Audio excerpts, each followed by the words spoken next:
Guys, may papakita ko sa inyo.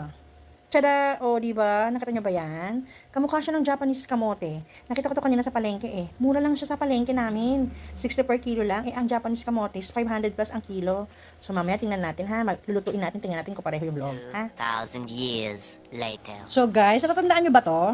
Ito yung binili ko ng isang araw na kamote na nakamukha nung Japanese kamote. So, lulutuin natin siya. Dapat, 3 ways to. Dapat isang, iluluto ko sa air fryer, ilalaga ko yung isa, at i-steam ko. Eh, medyo tinatamad ang kita ninyo, kaya i-steam na lang natin siya ngayon. So, ang importante lang naman, malaman ko anong kulay niya sa loob. Kung pareho ba talaga siya nung Japanese kamote. So, tara na guys, luto na tayo. So, guys, ayan, nakasalang na siya. I-steam natin siya ng siguro mga 15 minutes. Babalikan natin siya mamaya. Okay?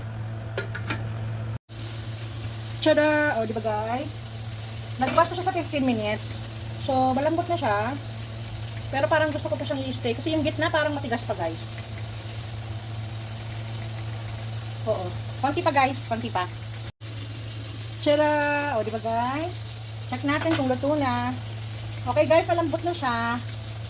Okay na to. So guys, ito na po yung ating nilagang kamote. So, tingnan natin yung loob ha. So, buksan natin guys. Ito. Kasi itong isa, bibigyan natin kay papa ko. O, diba? Parang iba. Kasi yung, Japanese kamote, dilaw. Wait nga. Dilaw kasi yung loob nun. Pero kaya lang, wow! Oh, ang ganda ng loob guys. Oh, nakita nyo ba yan? O, diba? Tikman nga natin. Mainit pa. So, ayos ng ating lunch. Meron pang natirang tuyo si daddy. Ulam natin yan. Tsaka ito. Guys, matamis siya. May natira pa akong butter dyan, nalagyan siya ng butter. So, ayan guys, merienda na tayo.